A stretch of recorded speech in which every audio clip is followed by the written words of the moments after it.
నమస్తే, నేను ప్రశాంత్. ఇప్పుడు కేసీఆర్ గారికి ఒక అగ్ని పరీక్ష లాగే మారిపోయింది. సో మరి ఎవరికి సపోర్ట్ ఇవ్వబోతున్నారు, కవిత గారికా లేదంటే కేటీఆర్ గారికా?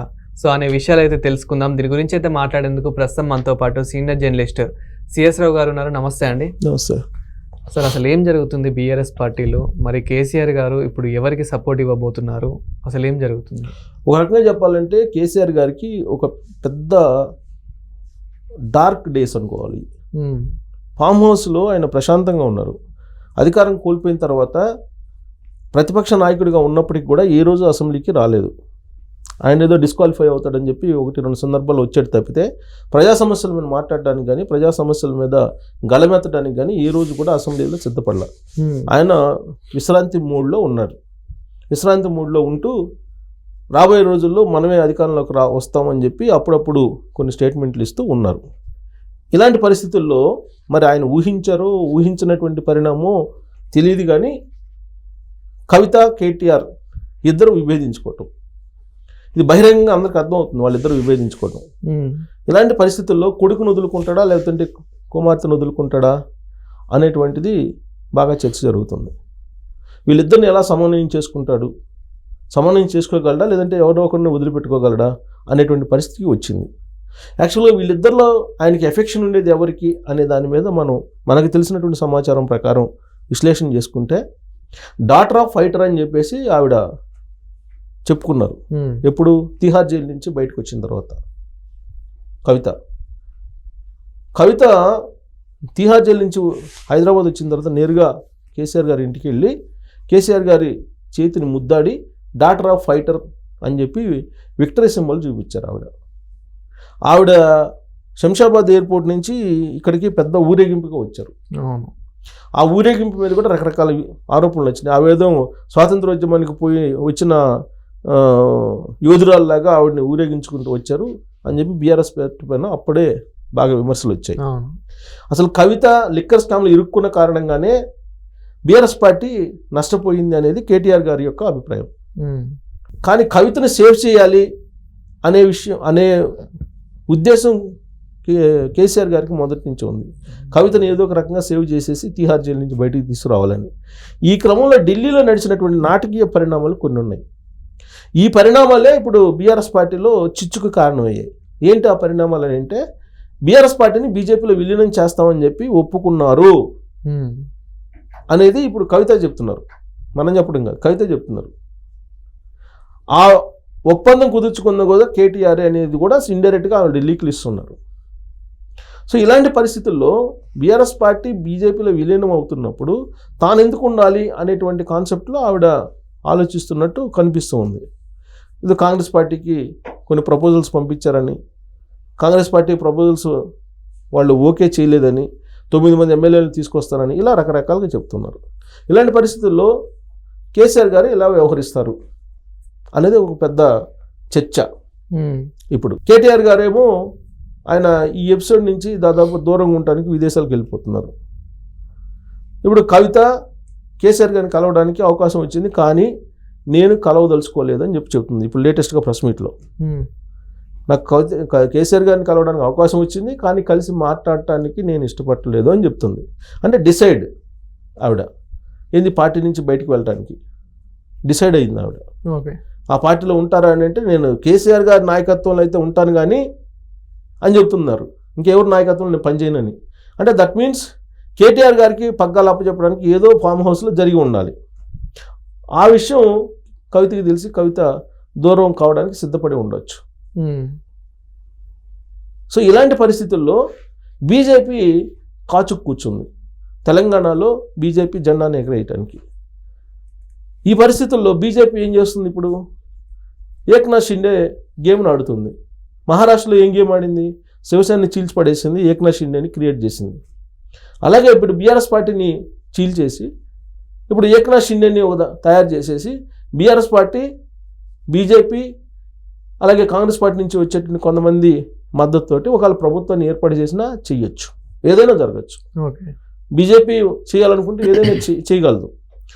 అది చేయడానికి కేసీఆర్ గారు సపోర్ట్ చేస్తారు. ఎందుకనంటే కేసీఆర్ గురించి బాగా తెలిసినటువంటి వాళ్ళు చెప్పేటువంటి మాట ఏంటంటే, రేవంత్ రెడ్డి ముఖ్యమంత్రిగా తప్ప ఎవరున్నా పర్లే తెలంగాణకి. ఒక రేవంత్ రెడ్డి మాత్రం ఉండకూడదు. కాంగ్రెస్ పార్టీలో ఉత్తమ్ కుమార్ రెడ్డి ఉన్నా ఓకే, బట్టి విక్రమార్క ఉన్నా ఓకే, లేదా ఇతరులు ఉన్నా ఓకే, కానీ కాంగ్రెస్ పార్టీలో రేవంత్ రెడ్డి మాత్రం ముఖ్యమంత్రిగా ఉండటానికి లేదు, తెలంగాణకి ముఖ్యమంత్రిగా ఆయన ఉండటానికి లేదు అనేటువంటి కాన్సెప్ట్లో ఆయన రాజకీయ పావులు కదుపుతున్నారు అనేది ఒక వర్షన్ బీఆర్ఎస్ పార్టీ వర్గాల్లో. అది ఎప్పుడు సాధ్యం? అది అసలు సాధ్యం అవుతుందా? ఇప్పుడు రేవంత్ రెడ్డి గారిని కాదని చెప్పి ఏ ఉత్తమ్ కుమార్ రెడ్డినో, బట్టి విక్రమార్కనో, లేదంటే ఏ లగడపాటినో, లేదా ఏదో ఇంకొక ఆయన్నో చేశారనుకో, అది ఒప్పుకోరు కదా. లేదు, ఎవరు ఒప్పుకోరు. ఇప్పుడు చేశారనుకోండి, రేవంత్ రెడ్డి కామ్గా ఉంటాడా? రేవంత్ రెడ్డి బలం రేవంత్ రెడ్డి చూపించుకుంటాడు కదా. సో అలాంటి పరిస్థితి ఉండదు. కాబట్టి ఆ ప్రభుత్వాన్ని పడేయాలి. ఆ ప్రభుత్వాన్ని పడేయాలంటే ఈయనకు బలం లేదు. ఎవరి ద్వారా బలం తీసుకోవాలి? బీజేపీ బలం తీసుకోవాలి. బీజేపీ బలం తీసుకోవాలని అంటే బీజేపీకి ఏం కావాలో అది ఇవ్వాలిగా. అది ఇవ్వడానికి సిద్ధపడుతున్నాడు కేసీఆర్ గారు అనేది ఇప్పుడు వినిపిస్తుంది. అదే జరిగితే ఇప్పుడు జూన్ 2వ తారీఖు లోపల చాలా పరిణామాలు అని అంటున్నారు. జూన్ 2 అంటే 2-3 రోజుల్లో ఇంకా చాలా పరిణామాలు జరుగుతాయని అంటున్నారు. ఇప్పుడు 9 మంది ఎమ్మెల్యేలు రెడీగా ఉన్నారని చెప్పి కవిత చెప్తున్నారు. అంటే 9 మంది ఎమ్మెల్యేలు తీసుకొని బయటకు వెళ్ళిపోతుంది ఆవిడ బీఆర్ఎస్ పార్టీ నుంచి. సో ఎక్కడికి ఈ 9 మందితో కాంగ్రెస్ పార్టీకి వెళ్తే కాంగ్రెస్ పార్టీ బలపడుతుంది, కాంగ్రెస్ పార్టీ అలానే ఉంటుంది. ఈవిడికి మంత్రి పదవి ఇవ్వాలి. ఇది కదా కాన్సెప్ట్. కానీ 9 మందిని సరే తీసుకెళ్తుంది అనుకుందాం, మరి తీసుకెళ్ళినప్పుడు తనకి మంత్రి పదవి ఇస్తారా? అక్కడ విల్లింగ్ లేదంటున్నారు. ఏమో చెప్పలేము. ఇప్పుడు ప్రభుత్వం పడిపోతుంది అనేటువంటి సంకేతాలు కాంగ్రెస్ పార్టీ అధిష్టానానికి ఉందనుకోండి, మరి ఆ 9 మందిని తీసేసుకొని మంత్రి పదవి ఇస్తారు. ఆల్రెడీ 12 మంది ఏమో బీఆర్ఎస్ పార్టీ నుంచి కాంగ్రెస్ పార్టీలోకి వెళ్ళిపోయారు. ఈ 9 మంది కూడా వెళ్ళిపోతే బీఆర్ఎస్ పార్టీనే కాంగ్రెస్ పార్టీ విలీనం చేసుకునే అవకాశం ఉంది కదా.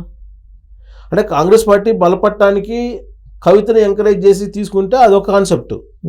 కవితను తీసుకోవడానికి ఇష్టపడలా, పీసీసీ అధ్యక్షుడు ఇష్టపడలేదు, రేవంత్ రెడ్డి ఇష్టపడలేదు అని చెప్పి చెప్తున్నారు. మరి ఆవిడ ఎటుపోతున్నారు? బీజేపీ వైపు వెళ్తున్నారు. కేసీఆర్ గారు కూడా బీజేపీ వైపే వెళ్తారు. అందరూ ఒకే గూటికి చేరతారు. అప్పుడు ఏక్నాథ్ షిండే పుట్టుకొస్తారు. ఆ ఏక్నాథ్ షిండే ఎవరు అంటే కవిత కావచ్చుగా. ఒక్కోసారి కొన్ని సందర్భాలు చెప్పలేము. మరి ఏక్నాథ్ షిండే రూపంలో కవితే కావచ్చేమో.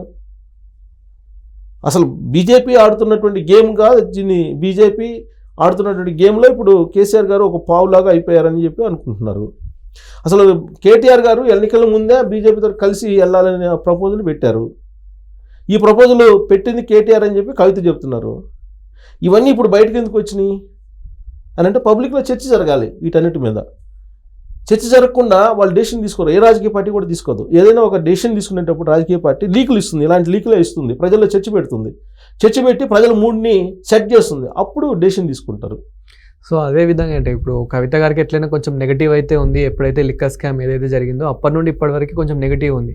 కానీ పార్టీలో తనకి మంత్రి పదవి ఇస్తామన్నప్పటికీ సో ఇక్కడ నెగిటివ్ ఉంది కాబట్టి తనని ప్రజలు యాక్సెప్ట్ చేస్తారు, ఆ పార్టీ యాక్సెప్ట్ చేసినా కానీ. ఇప్పుడు లేటెస్ట్ అప్డేట్ ఏంటంటే కాంగ్రెస్ పార్టీ నో అంటుంది కాబట్టి బీజేపీలోకి వెళ్తుందని చెప్పి అంటున్నారు. ఇప్పుడు కవిత 9 మంది ఎమ్మెల్యేలు తీసుకొని బీజేపీలోకి వెళ్తుందని చెప్పి అంటున్నారు. అంటే కాంగ్రెస్ పార్టీలోకి వద్దన్న కాబట్టి మేము ఇటు వెళ్ళాము అనేటువంటి కాన్సెప్ట్లో ప్రజల్లోకి రాంగ్ సిగ్నల్ తీసుకెళ్లే ప్రయత్నం కూడా చేస్తున్నారు. అంటే పాలిటిక్స్లో ఎప్పుడు ఎలాంటి లీక్స్ ఇస్తారు, వాళ్ళ గేమ్ ఏంటి అనేది మనం క్లోజ్ అబ్జర్వ్ చేస్తే కానీ అర్థం కాదు. అసలు అల్టిమేట్ గోల్ ఏంటి? రాబోయే రోజుల్లో ఏక్నాథ్ షిండే ప్రభుత్వం రాబోతుంది తెలంగాణలో. ఇది క్లియర్గా అర్థమవుతుంది మనకి. ఏక్నాథ్ షిండే అంటే మహారాష్ట్రలో వచ్చినట్టు. మహారాష్ట్రలో పార్టీలను చీల్చేసి బీజేపీ వాళ్ళు ఒక వర్గాన్ని, శివసేన నుంచి వచ్చినట్టు ఒక వర్గానికి సంబంధించినటువంటి లీడర్ని సీఎం చేశారు. ఇప్పుడు బీఆర్ఎస్ పార్టీ నుంచి ఒక వర్గం చీలింది కవిత రూపంలో. ఆ వర్గం బీజేపీలోకి వెళ్తుంది. ఆల్రెడీ బీజేపీకి సపోర్ట్ చేయాలని చెప్పి కేటీఆర్ అంటున్నారు. ఇప్పుడు 2 వర్గాలే కదా ఉంది, కేటీఆర్ వర్గం, కవిత వర్గం. కేసీఆర్ ఫామ్ హౌస్లో ఉన్నారు. కేసీఆర్ నాకు తెలిసినంత వరకు కేసీఆర్ బయటకు వచ్చి ఎన్నికలను లీడ్ చేస్తారని కూడా అనుకోలేము మనం. ఎందుకంటే మొన్న రజతోత్సవాల సందర్భంగా ఆయన హెలికాప్టర్లు ఎక్కడానికి కూడా ఈ చేతులతో పట్టుకొని ఎత్తి కూర్చోబెడుతున్నారు. అలాంటి పరిస్థితుల్లో ఆయన లీడ్ చేస్తారని చెప్పి మనం అనుకోలేము. లీడ్ చేయాలంటే కేటీఆర్ గారు లీడ్ చేయాలి. కేటీఆర్ గారు లీడ్ చేస్తే ఈయనకి ఇష్టం లేదు. సో కాబట్టి బీజేపీ వైపు ఎవరు ముందెళ్తే వాళ్ళకి ఏక్నాథ్ షిండే పదవి వస్తుందేమో అనే యాంగిల్లో ఒకవేళ స్పీడ్గా వెళ్ళి ఉండొచ్చు. సో రాబోయేటువంటి రోజుల్లో పొలిటికల్ అనిశ్చితి అనేది తెలంగాణలో కనిపిస్తుంది. ఈ పొలిటికల్ అనిశ్చితి ఏ విధంగా ఉంటుంది అనేది కేసీఆర్ గారికి తెలుసు.